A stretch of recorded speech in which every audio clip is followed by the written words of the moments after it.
Saludos. Titulamos este vídeo Tartaria, gigantes desaparecidos 4.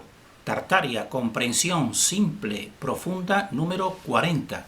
Nosotros pretendemos desembocar en los posibles últimos gigantes que quizás estuvieron en Tartaria, en el sorprendente mundo de Tartaria. Pero antes tenemos que, y consideramos importante, ver todo el pasado y todo el conocimiento con pruebas físicas y con indicios de estos gigantes. Entonces, nosotros en este vídeo lo hemos titulado Gigantes Desaparecidos, porque nosotros vamos a tratar en este vídeo no de pruebas, sino de indicios de escritos periodísticos y noticias que nos hablan de estos gigantes, y nos limitamos a América, a Norteamérica principalmente, porque aquí es donde más abundancia existen estos informes. Entonces, ese sería el punto 1, hacer un repaso de esos informes. Y el punto número 2, pues lo hemos titulado indicios o sospechas de silenciamiento arqueológico, porque si muestran una verdad esos escritos y esas noticias periodísticas del pasado, pues ¿cómo es posible que en el presente pues no tengan, dijésemos así, esos museos y esas pruebas de las cuales nos hablan que se encontraron en ese pasado esas noticias? Entonces esto para nosotros pues es una sospecha de silenciamiento o de ocultamiento, y este es el vídeo que vamos nosotros a presentar. Y en otro próximo pues porque estos serían indicios, nos remitiremos a seguir con las pruebas y hablar de museos que posiblemente aún puedan visitarse y permitirnos pues ver estas pruebas reales de estos gigantes. Entonces, este es el título de este vídeo que vamos a ir desarrollando.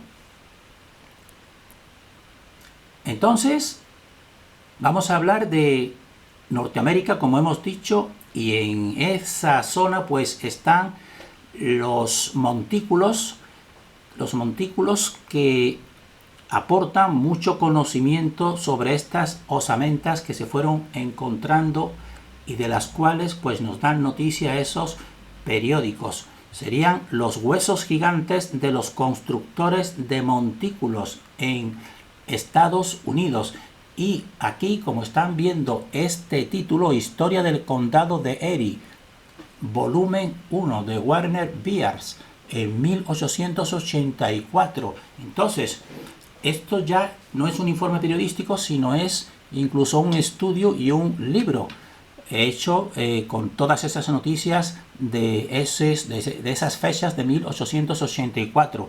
Y nos ha parecido interesante y sacamos algunos de sus escritos, porque esto, como todo lo que nosotros estamos presentando, pues lo cogemos de la red. Nosotros agradecemos a todos estos investigadores y nosotros pues difundimos lo que ellos van presentando porque lo consideramos importante. Entonces, aquí en estos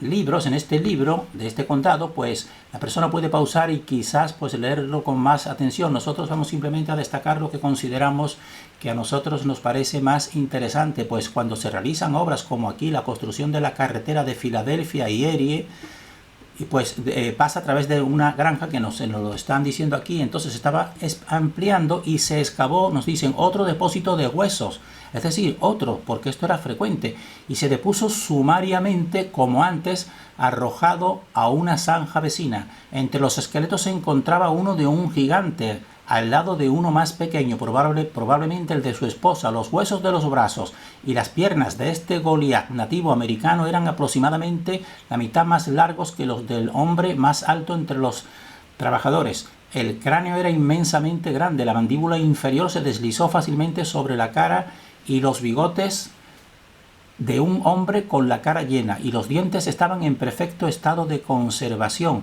Y nos sigue hablando que hace unos años, porque esto ya es una reseña histórica la que está realizando este autor, dice, hace unos años se desenterró otro esqueleto en Cockney Township, que era tan notable en sus dimensiones como en el otro caso. Y nos dice, porque nos van dando detalles muy significativos, esto para nosotros es muestra de que no es ninguna invención. Entonces dice, la mandíbula cubría fácilmente su rostro, mientras que el hueso inferior de la pierna era casi un pie más largo que el que se midió, lo que indica que el hombre debe haber tenido entre 8 y 10 pies de altura.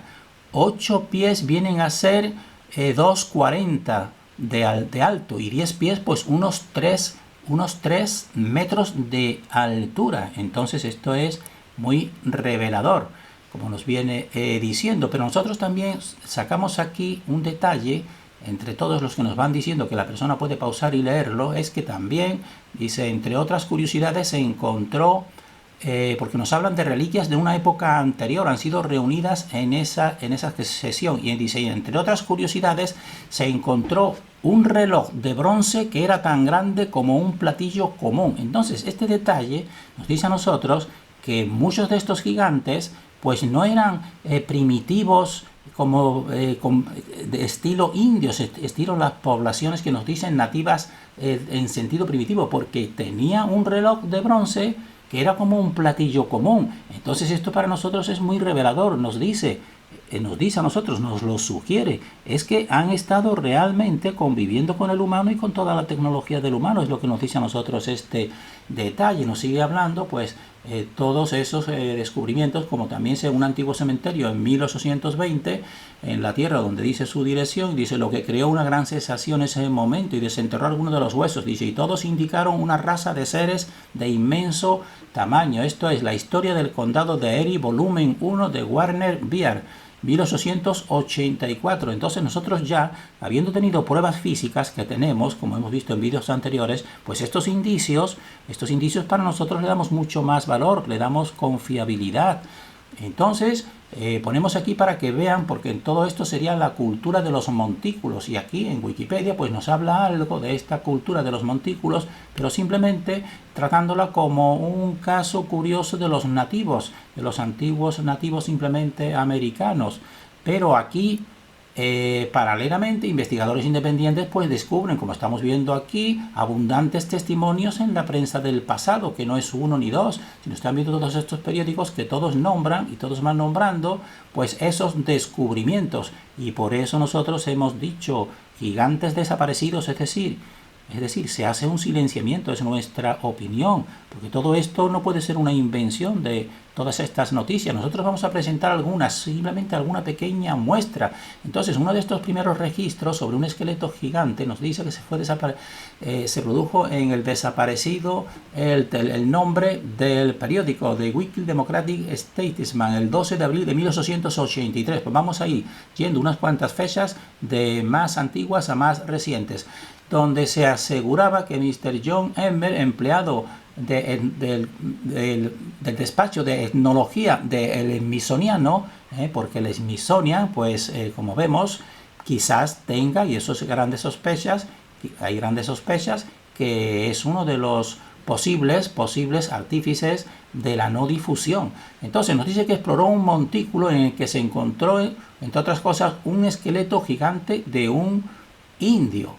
Y nos dice que tenía casi 3 metros, 9 pies y 2 pulgadas, en un entierro grupal junto a otras 7 personas de estatura normal. Entonces por eso se infiere, y no es falto de razón, que habría sido el rey, porque estarían los demás alrededor de él. Es decir, una tipología humanoide superior al humano normal en talla física, pero no en espiritualidad, decimos nosotros, ni en potencia real en relación con la fuente, pues estaría ejerciendo el papel de rey. Y entonces, si leen y pausan todos estos detalles que nos van diciendo aquí, el esqueleto de 9 de esas medidas, casi 10 metros, pues nos dice que estaba rodeada de esos 7, de personas normales, pero nos va dando detalles, como dice que en su cabeza pues estaba rodeada con una corona de cobre. Es decir, esto es tecnología, no es tampoco una cosa primitiva. Es decir, estos gigantes, como nos han querido también dar aquí, que esta cultura de los constructores de estos montículos, pues eran simplemente primitivos, pues esto lo desdice. Y entonces también nos dicen que su cabello alcanzaba casi hasta su cintura, y nos dice que no tenía bigotes, y que en la bóveda, porque estos son bóvedas debajo de las cuales pues se encuentran en esos montículos pues estos entierros, pues nos dice que había sido cubierta primero, porque nos da muchos detalles. Eso para nosotros lo que nos da confiabilidad también, con una una capa delgada de esteras, de juncos y pasto, podemos traducir. La persona podrá traducir mejor que nosotros. Sobre la que estaba colocada o extendida pieles de algún animal salvaje, es decir, estaba bien preparado con pieles, y que esto es otro detalle tan importante, que debajo del costado de las piedras cubriendo la tumba, pues estaba llena con profundas inscripciones grabadas, es decir, inscripciones no solamente pintadas, sino profundizadas. Es decir, existía escritura, pero escritura desconocida, y nos dicen es incluso posible descifrarlas, porque Mr. Hazelton piensa que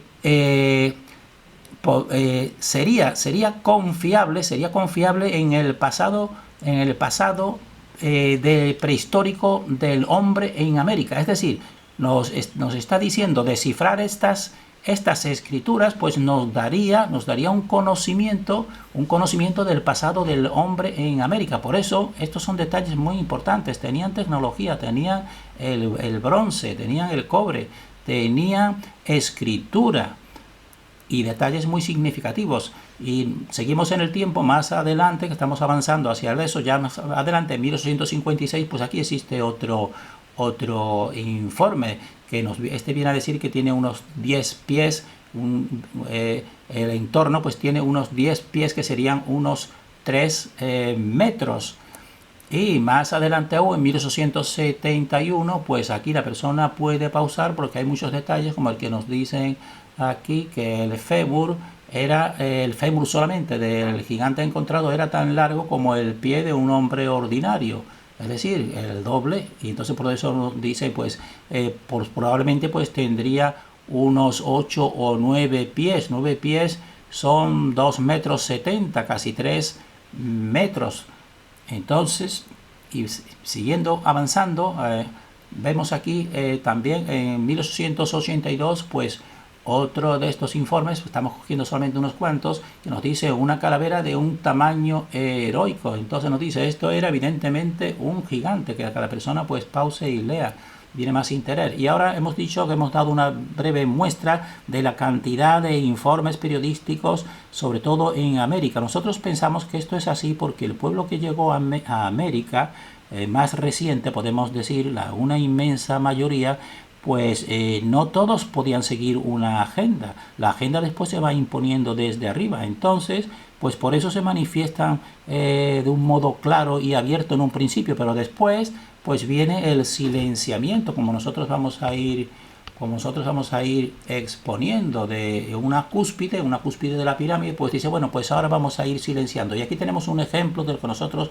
queremos decir. Nosotros todos son suposiciones o sospechas, simplemente. Nosotros no hacemos afirmaciones rotundas, ni mucho menos. Entonces, este punto segundo sería indicios de silenciamiento arqueológico. Y entonces traemos aquí a colación este caso de 1895, que viene aquí reflejado todas sus noticias en los periódicos. Entonces ahí se reporta en El Mundo, el 7, el hallazgo de una momia en San Diego. Y nos dicen como el cadáver del hombre más alto que jamás haya vivido, con una altura de 2,70 metros. Dice, otro experto del Smithsonian, el profesor Thomas Wilson, pues analizó los restos y lo dio por válido. Es decir, nosotros creemos que incluso entre parte de la élite, pues hay personas que todavía no están muy al tanto, podemos decir, y entonces pues cumple con su obligación y lo da por válido. Ahora, luego, después de 30 años de exhibirlo en un museo al público, pues nuevos aspectos del museo, liderados por el profesor también, que es de la misma élite, aseguraron que estaba hecho de gelatina. Es decir, después de 30 años, pues ahora es nuestra interpretación, pues nos dice, bueno, ahora vamos a decir que está hecho de gelatina. Y entonces, lógicamente, no es verdadero. Y entonces, ¿qué pasa? Que entonces se retiran. ¿Y dónde está? Pues hoy se desconoce dónde está. Pero entonces, nosotros siendo con esa misma noticia en que vemos aquí, una foto, una de las fotos, porque estos son sospechas, o sea, son fotos del pasado, que claro, pueden negarse, pueden decirse, bueno, pues esto eran cosas falsas. Por eso nosotros decimos que estos son indicios, pero también nosotros hemos presentado ya y estamos presentando y vamos a seguir presentando pruebas. Entonces, aquí nosotros deducimos y queremos que cada persona deduzca. Dice, el gigante fue encontrado en una cueva cerca de San Diego, porque estamos hablando del mismo anterior, California, por un grupo de buscadores de oro. De acuerdo con el expositor, que vendría a ser este de la izquierda, que los pone, dice, sobre la cabeza habían restos de una capucha de cuero que parecía haber sido parte de una mortaja. El alargado cuerpo demacrado se erigió en un gran ataúd estrecho de 3 metros de largo, porque decimos que tiene casi 3 metros, 2,70. Dice, un pedazo de la piel seca del gigante se retiró y cuando se probó en el laboratorio químico del Smithsonian, concluyeron de que estaba hecha de gelatina. Entonces el expositor engañado acordó la venta por unos $500 al Instituto Smithsonian, que después de comprarlo esmeradamente lo perdieron. Nosotros queremos que la persona analice esta noticia con discernimiento. Entonces, resulta que en un principio el primer experto del Smithsonian lo da por válido y se lleva exponiendo hasta 30 años, nos dicen. Pero después, pues vendría un cambio de agenda y entonces, pues dicen, vamos a darle otro ahora, pues otra acción que sería la del ocultamiento, pensamos nosotros. Entonces lo llevan al Smithsonian, entonces el mismo Smithsonian, pues ahora dice que lo que tiene es una capa hecha de gelatina. Luego, por tanto, si es toda una copia hecha de gelatina, piensen ahora lo siguiente. ¿Qué sentido tiene que este expositor lo venda y el Smithsonian lo compre? Si el Smithsonian está diciendo que realmente no tiene ningún valor porque es una copia, es más, es una falsedad, convendría quemarla. En cambio no lo hace así, sino que se lo compra. Esto lo decimos para que la persona aplique su discernimiento. ¿Y se lo compra con qué? Pues nos dicen, se lo compra para perderlo, porque dice que lo perdieron. Entonces esto para nosotros pues son sospechas de silenciamiento y de ocultamiento, simplemente opiniones personales. Y más adelante, ya en 1913, pues sigue habiendo reportes como este que estamos viendo aquí, que nos dicen que tendría que al menos que tener 10 pies de alto, es decir, unos 3 metros. Existen fotos y existen reportes, pero claro, esto no son pruebas totalmente físicas, pero tenemos la suerte al día de hoy que todavía, quizás por el destino, pues existen algunos de estos cráneos en museos que vamos a decir en el siguiente vídeo, ya hemos hablado algo de ellos. Entonces nosotros vamos a terminar aquí ya más adelante, porque estamos yendo de noticias más antiguas a más recientes, al año de 1931 y a la cueva de Loch en Nevada, en Estados Unidos. Entonces aquí se reportan esqueletos. Dice, el primero de ellos tenía 2,60 metros de largo, envuelto en una tela cubierta de goma. Es decir, fíjense que una tela cubierta de goma pues no nos remite a nosotros a una prehistoria infinita de pieles, sino a tiempos más recientes. Dice, y el segundo era de casi 3,10 metros de longitud, según el artículo del periódico local Review Miner, fechado el 19 de junio de 1931. Entonces también reportaba el descubrimiento de un esqueleto en 1939 de 2,30 metros en un rancho cercano al pueblo, y coincidentemente los indígenas Paiute de la región mencionan en sus leyendas acerca de una raza ciclópea de caballos rojizos que llegaron al área en embarcaciones. Entonces, ahora se siguen conservando fotos como esta que estamos viendo aquí, una calavera de un hombre gigante y mandíbulas, que estamos viendo la mandíbula, encontradas en la cueva Loch, y nos dice que se hallan en el museo de la ciudad de Winnemucca, o se hallaban, porque ya seguramente no estarán, como vamos a ir viendo. Y entonces, pero en los archivos de la Biblioteca y Museo de Nevada, el Historical Society Archivos, pues nos habla de toda esta información que nos da Sarah Winnemucca Hawkins, que era hija del jefe Paiute Winnemucca, es decir, era descendiente de los nativos que estaban allí y se enfrentaron, nos cuenta ella, con esa raza de gigantes a los cuales ella nos cuenta que les decían los Sitecat, y escribe un libro, La vida entre los Paiutes.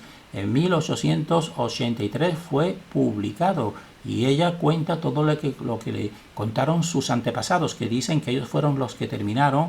Esto ya puede ser más subjetivo. Si terminaron sería simplemente con un residuo porque el poder que los sostenía pues decidió simplemente abandonarlos, y entonces el ser humano normal pues a dijésemos así, a unos elementos que dejan de ser útiles para un sistema, pues los puede eliminar, que es lo que parece ser que sucedió. Pero entonces, ¿dónde están todos esos informes y que se conservaron y que se llevaron incluso a la oficialidad? Pues nos dicen, no ha quedado mucho de los Sitekás, es decir, de esos gigantes, cuando las autoridades arqueológicas oficiales pues rechazaron tomar su existencia en serio. Y entonces un número de pequeños museos privados pues surgieron para rellenar el vacío. Pero algunos de estos museos son los mencionados anteriormente en Lock y la Nevada State Historical Society, pero ya seguramente pensamos nosotros que no quedará ninguno, porque también nos dicen que eso sucedió, como casi siempre suele ocurrir, un extraño incendio, y nosotros entrecomillamos extraño incendio, en uno de estos museos de los principales, pues destruyó una colección irreemplazable de huesos, de restos momificados y de objetos de cuero y conchas grabadas con misteriosos símbolos. Entonces esto ya son simplemente fotos. Esto eran sandalias de esos gigantes que serían del doble de las sandalias humanas. Entonces ya solamente quedan estos testimonios, no quedan estas pruebas reales porque van desapareciendo por incendios y por ocultación, pensamos nosotros. Y entonces, pues nosotros remitimos a la persona que quiera tener más información sobre esta cueva de Loch, pues a este vídeo Cannibalistis Young Gigantes de Lovelock en Cave, la gruta de Lovelock, la cava de Lovelock. Y entonces de Hugh Newman y David Archer Childress. Pongan y vean este vídeo, que está en inglés, pero que nos habla pues de esta información totalmente distinta a la que ofrece este sistema. Y tenemos que terminar porque estamos tratando una parte periodística e histórica que nos da indicios de esos gigantes, pues con este investigador que lleva mucho más tiempo, antes de la existencia de Internet, lleva más de 20 años pues estudiando a estos montículos y a estos gigantes, que es James Vieira o Jim Vieira, que es un investigador independiente. Entonces, pues aquí nos habla, entre todos sus descubrimientos notables, pues nos dicen que hay una foto desenterrado en los archivos de los reportes etnológicos del Smithsonian, tomado durante una conferencia, y entonces había el esqueleto de estatura gigante de 2,5 metros, y luego fue vendido al Instituto Smithsonian. Por eso cada persona debe de pensar y piensa en el Smithsonian, pues es mucho anterior a la historia oficial americana. El Smithsonian pues era dijésemos así, del poder europeo de Gran Bretaña o Inglaterra, y desde ahí pues se traslada con todo su poder económico pues a Norteamérica. Cada persona pues es que vaya pensando. Entonces nosotros remitimos y terminamos aquí a este vídeo. La persona que quiera profundizar, que lamentablemente no está en castellano, está en inglés, de Jim Vieira, en Megalitomanía, entrevista con Jim Vieira, gigantes on record in North America, y podrán obtener esta información. Nosotros en este vídeo hemos querido presentar, lo considerábamos de obligado, pues los indicios de escritos del pasado reciente, sobre todo en el territorio de América. En un vídeo siguiente pues seguiremos presentando posibles museos. Terminamos deseando para nosotros y para todos el mayor discernimiento.